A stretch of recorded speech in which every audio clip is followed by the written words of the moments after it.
सरकार देश के हाईटेक इलेक्ट्रॉनिक सेंटर को चीन की कंपनियों के लिए खोल सकती है। रिपोर्ट्स की माने तो भारतीय कंपनियों के साथ पार्टनरशिप या जॉइंट वेंचर की शर्त पर चीन की कंपनियों को हाईटेक इलेक्ट्रॉनिक सेंटर में कारोबार की अनुमति दी जा सकती है। चीन की कंपनियों के अलावा दक्षिण कोरिया, ताइवान और वियतनाम की कंपनियों के लिए भी यह सेंटर खोला जा सकता है। हालांकि शर्त होगी कि जॉइंट वेंचर के तहत लगने वाली इकाई में भारतीय कंपनी की ज्यादा हिस्सेदारी होगी और इकाई में बोर्ड का जो कंट्रोल होगा, बोर्ड में जो कंट्रोल होगा वो भारतीय कंपनी के पास ही होगा। सर, एक तरफ बायकॉट चाइना, दूसरी तरफ चीन के प्रति बढ़ता ये प्रेम, क्या वजह है?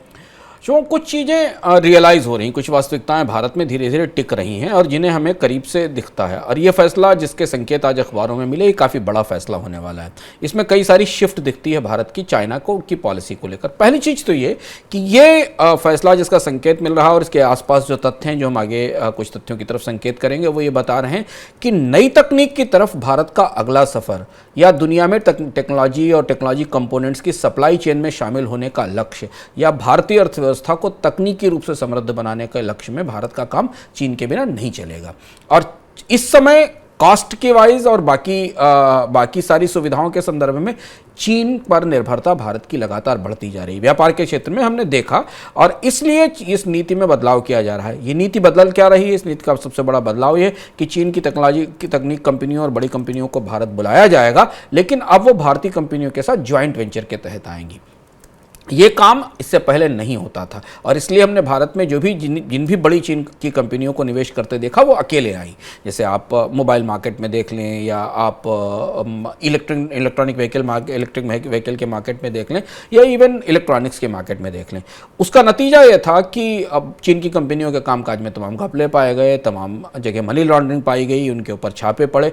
तो सरकार कहीं ना कहीं इस बात को मान रही है कि जो भविष्य की तकनीकें हैं उनके लिए उसे चीन की मदद चाहिए, पर वो चीन की कंपनियां भारतीय कंपनियों के साथ संयुक्त उपक्रम के तहत आएंगी। पहली चीज ये। दूसरी महत्वपूर्ण बात है कि दो छोटे छोटे उदाहरण हमारे सामने हैं जो अपकमिंग फ्यूचर तकनीक के मामले में है। अभी एक दिन पहले चीन की सबसे बड़ी जो इलेक्ट्रिक व्हीकल बनाने वाली कंपनी BYD है, उसने भारत में अपना पहला शोरूम खोला, जिसकी शुरुआत भारत में हो गई। और इसमें वॉरेन बफे का पैसा भी लगा हुआ है। इसने अपना पहला first passenger vehicle showroom Chennai में खोला। ये वो कंपनी है जिसने एलन मस्क की टेस्ला को दुनिया में पछाड़कर इलेक्ट्रिक व्हीकल बनाने वाले बाजार में पहला स्थान हासिल कर लिया। एलन मस्क के साथ भारत की खींचतान चलती रही। मस्क ने कहा भारत में आएंगे, नहीं आएंगे, लेकिन शांति से BYD भारत में आ गई और उसने भारत में निवेश करना शुरू कर दिया। अभी मौजूदा परिस्थिति यह है कि भारत के इलेक्ट्रिक व्हीकल मार्केट में चीन की हिस्सेदारी लगातार बढ़ती जा रही है। कई सारे विशेषज्ञ मान रहे हैं कि चीन ने जो सस्ती इलेक्ट्रिक व्हीकल टेक्नोलॉजी है, उसका जो कोड है वो क्रैक कर लिया है और उस कोड क्रैक कर लेने के कारण भारत में चाहे वो बैटरीज हों या व्हीकल हों या कारें हों, इनमें सब में चीन की निर्भरता बढ़ेगी। तो BYD को अगर भारत में काम करना, तो शायद आने वाले समय में भारत सरकार किसी भारतीय कंपनी के साथ संयुक्त उपक्रम की बात कर सकती। अभी तक भारत में आमतौर पर चीनी कंपनियों ने बड़ी टेक्नोलॉजी क्षेत्रों में कोई संयुक्त उपक्रम नहीं स्थापित किए हैं।